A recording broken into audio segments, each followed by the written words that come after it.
Hey, it's Ben Wise, ZOAR Fitness, and if someone were to ask me what the 3 most important technique tips that I would have for rowing in general, I would probably say number 1 is making sure you're sequencing the pool correctly. So in how you're actually having your hips, legs, and arms move in terms of the pool itself and then the recovery.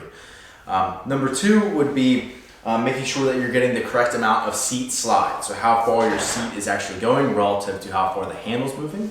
And then lastly is actually the length of the stroke itself, working to maximize that stroke length in the correct way. So let's head over to the rower and check out those 3 points.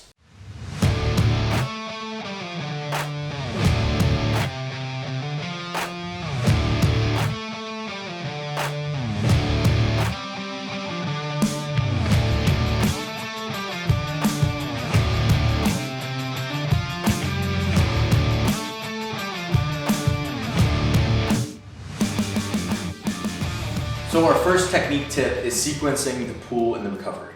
There's 3 major body parts that you really want to be focused on: your legs, your hips, and your arms. So for a beginner, it's really helpful if you literally do this in slow motion as you're learning and really keep your stroke rate really low.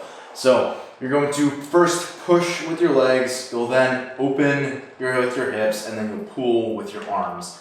And then on the recovery, it's the exact opposite, where you'll go arms, hips, legs. So it's legs, hips, arms, hips, legs. And that's the sequence that you're gonna follow. And even in a really expert rower, you're gonna see those sequences show up in that order. However, it's gonna get more fluid as you get more and more proficient and as your stroke rate speeds up. So those are the positions that you need to think about hitting and developing, but realize that over time, they are gonna blend together and get more fluid.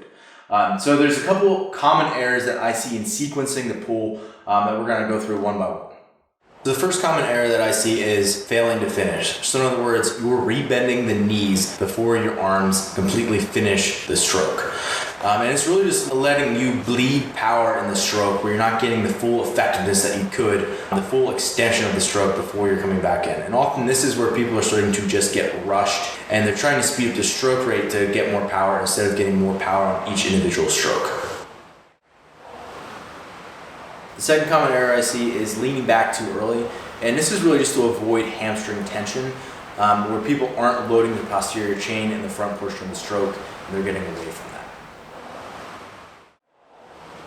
Third common error is actually sort of the opposite of the second one, where you're having very little or no lean back. So the hips never extend or open up in the back half of the stroke, and the person stays really upright as they're rowing. And then our fourth error is the hands and legs recovering together.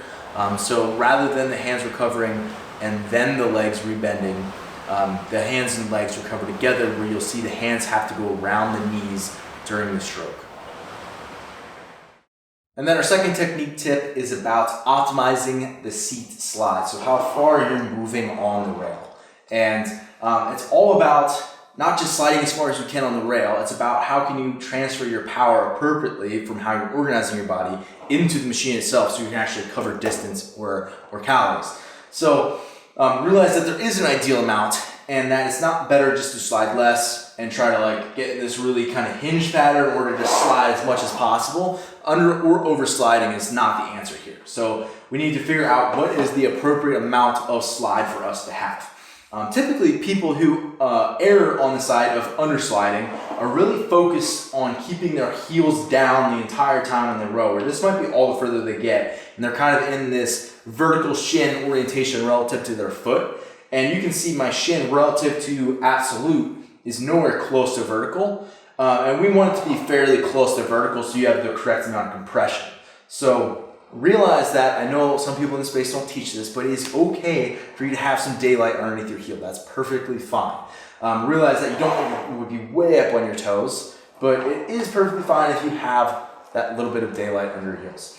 So the other end of things is if someone's oversliding, and this is typically someone who's hypermobile, a little bit lax in their joints, more often is a female. And this is where you'll see the person, they'll come up and they'll almost get to the complete end of the rail, where sometimes they'll even hit the end point, but their shin is completely vertical or even maybe past vertical, while they're still upright in that position. It's actually kind of hard for me to demo when I'm not moving, but it'll be something like this, right, where the slide goes all the way to the end and they're actually not having this great length in their stroke. Rather, they're just moving the seat and they're staying pretty vertical as they're doing that. So for the person who errs on that side of oversliding, the thing that I think works really well for them is to create a pseudo endpoint, so a false endpoint to the rail. And this is a really simple way to do this is you take a band, you wrap the band around where you believe your endpoint should go, and it's fine if it's an estimate at first. And then when you actually go to row, the rail is going to stop. So it's a little bit not far enough. Let's try that out. All right, so that's good. So that's going to create that false endpoint on the rail where then I know exactly where I need to stop on each stroke. And that creates that false endpoint. So we have someone who's oversliding and that's where they're erring, this is a really good drill to simply fix that problem. And then our third and final technique tip is maximizing the stroke length. So in other words, how far the handle's actually moving throughout the course of the stroke. You want to make that happen as far as possible within reason to maximize. If you're pulling just further, you're gonna have much better odds of getting the acceleration on the fan on each pull. So there's two places that you can increase the length, the front and the back of the stroke. And there's one where I strongly recommend it and one where I strongly discourage it. The one I strongly discourage is at the back half of the stroke. So if someone's really trying to lean back aggressively, that's gonna be a problem where they're basically going to be doing like a crunch or sit up each time when they go to do the next stroke.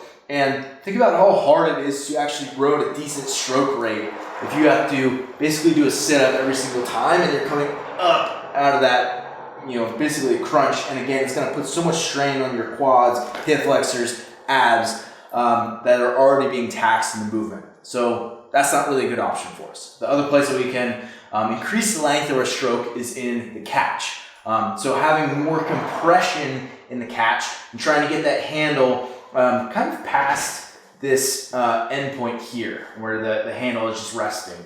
So if we can do that and really think about it, instead of getting here, we can get in really close and have that big core compression on each stroke. That's going to maximize the length that chain can travel, which is going to be ultimately the best way to get the performance on the rower.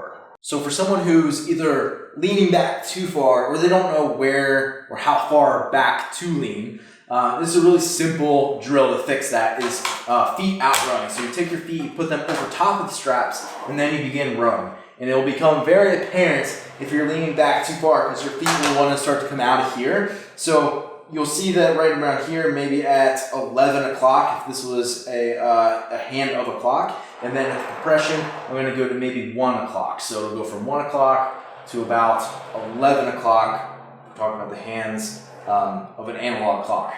And again, when I'm feet out rowing, it's really just to reinforce that position that I'm not getting past that 11 o'clock. I can still maximize the compression in the front portion of the stroke, but it's just in reinforcing the correct pattern as we move into this. So I hope you found this video helpful. If you have any questions, feel free to ask. And as always, head to resortfitness.com for movement breakdowns and programming for the sport of fitness.